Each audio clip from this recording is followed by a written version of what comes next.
सपा ने लोकसभा आम चुनाव में अब तक के अपने इतिहास में सबसे अच्छा प्रदर्शन किया।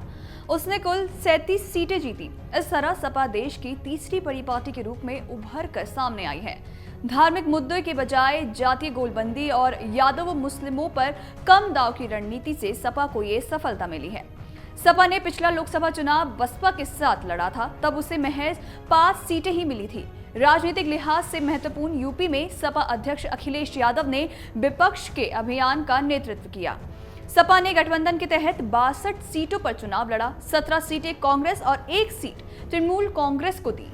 सीट शेयरिंग की ये रणनीति काफी कारगर साबित हुई। कांग्रेस के साथ साझेदारी करने के चलते सपा मतदाताओं को ये मनोवैज्ञानिक संदेश देने में सफल रही कि राष्ट्रीय स्तर पर भाजपा का विकल्प मौजूद है। 2019 के चुनाव में पूर्व कैबिनेट मंत्री शिवपाल सिंह ही सपा से अलग थे, लेकिन इस बार परिवार की एकजुटता से भी अच्छा संदेश गया। सपा ने प्रत्याशी तय करने में पीटीए फॉर्मूले का भी पूरा ध्यान रखा। अपना आधार वोट माने जाने वाले यादवों और मुस्लिमों से ज्यादा कुर्मी बिरादरी के प्रत्याशी उतारे। ब्राह्मण और ठाकुर समेत सामान्य जाति के प्रत्याशियों को भी प्रतिनिधित्व दिया। अखिलेश का ये दाव बिल्कुल सही बैठा और पार्टी को अप्रत्याशित सफलता मिली। अखिलेश यादव ने स्वामी प्रसाद मौर्य के विवादित बयानों से खुद को और अपनी पार्टी को दूर रखा। बहुत ही सधे अंदाज में राम मंदिर प्राण प्रतिष्ठा पर सीधे कोई प्रतिक्रिया नहीं दी। इतना ही नहीं, इटावा में विशाल मंदिर का निर्माण प्रारंभ कराया। इससे भाजपा को धार्मिक मुद्दों पर उन्हें घेरने का मौका बिल्कुल नहीं मिला। साथ ही जातीय गोलबंदी के लिए संविधान और आरक्षण के मुद्दे को प्रमुखता दी। पेपर लीक और अग्निवीर के सहारे बेरोजगारी की समस्या से बड़ी चोट की। इस रणनीति ने उन्हें सफलता के शिखर पर पहुंचाया। सपा ने वर्ष 2014 के लोकसभा आम चुनाव में 35 सीटें जीती थी। इस लोकसभा चुनाव में सपा उससे भी अच्छा प्रदर्शन करने की ओर बढ़ रही है। सपा संस्थापक मुलायम सिंह यादव के गढ़ में साइकिल पूरी गति से दौड़ी। यादव लैंड की 6 सीटों में मैनपुरी का रुतबा बरकरार रहा, जबकि सपा ने भाजपा से 4 सीटें छीन ली। सभी सीटों पर वोट बैंक बढ़ाने में भी कामयाब रही, जबकि फर्रुखाबाद में भाजपा तीसरी बार जीत दर्ज कर हैट्रिक लगाने में कामयाब रही। आपको बता दें कि मुलायम सिंह यादव के निधन के बाद ये पहला लोकसभा चुनाव था। ऐसे में भाजपा ने इस क्षेत्र पर कब्जा जमाने के लिए एड़ी चोटी का जोर लगाया। मध्य प्रदेश के मुख्यमंत्री मोहन यादव ने भी यहां जनसभा की और श्री कृष्ण जन्मभूमि का मुद्दा भी उठाया। इस क्षेत्र में प्रधानमंत्री नरेंद्र मोदी, गृह मंत्री अमित शाह, मुख्यमंत्री योगी आदित्यनाथ ने भी जनसभाएं की, लेकिन सपा ने टिकट बंटवारे में सोशल इंजीनियरिंग पर फोकस किया।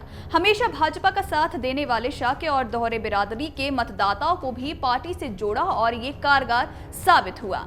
बताते चले कि मैनपुरी में डिंपल यादव 2.21 लाख मतों से विजयी रहीं। उन्हें 56.79% वोट मिले और भाजपा को 35.76%। वर्ष 2019 की बात करें तो वर्ष 2019 में सपा को 53.75% और भाजपा को 44.09% वोट मिले थे। हालांकि 2022 के उपचुनाव में यहां सपा को 64.08% वोट मिले थे। इस तरह सामान्य चुनाव में सपा का वोट बैंक बढ़ा है।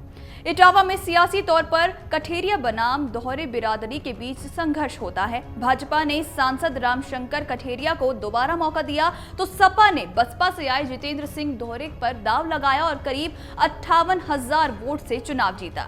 मुलायम के गढ़ में साइकिल के प्रदर्शन पर थोड़ा ध्यान दें तो यहां सपा को 47 और भाजपा को 41.82% वोट मिले। वर्ष 2019 में सपा को 44.53 और भाजपा को 50.80% वोट मिले थे। इसी तरह कन्नौज में सपा अध्यक्ष अखिलेश यादव 1.70 लाख से जीते हैं।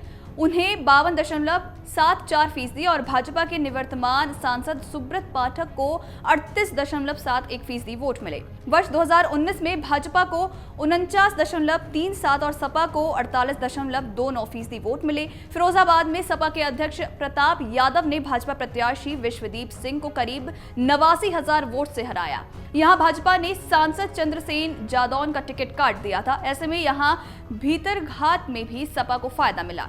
सपा को 49.09 और भाजपा को 40.98% मिले थे। वर्ष 2019 में सपा को 43.41 और भाजपा को 46.09% वोट मिले थे। एटा में राजवीर सिंह राजू को सपा के देवेश शाक्य ने करीब 25,000 वोटों से हराया। यहां सपा को 47.07 और भाजपा को 44.34% वोट मिले, जबकि वर्ष 2019 में भाजपा को 54.52 और सपा को 42.25% वोट मिले थे। तो वहीं फर्रुखाबाद से मुकेश राजपूत 2678 वोट से जीतकर तीसरी बार सांसद चुने गए हैं। उन्हें 47.2% और सपा के डॉक्टर नवल किशोर शाक्य को 46.94% वोट मिले। वर्ष 2019 की बात करें तो वर्ष 2019 में भाजपा को 56.82 और बसपा को 34.72% एवं कांग्रेस को 5.72% वोट मिले थे। अगर आप ये वीडियो YouTube पर देख रहे हैं तो हमारे चैनल को सब्सक्राइब करें और बेल आइकन को दबाना ना भूलें। अगर आप Facebook पर ये वीडियो देख रहे हैं तो हमारे पेज को लाइक करें।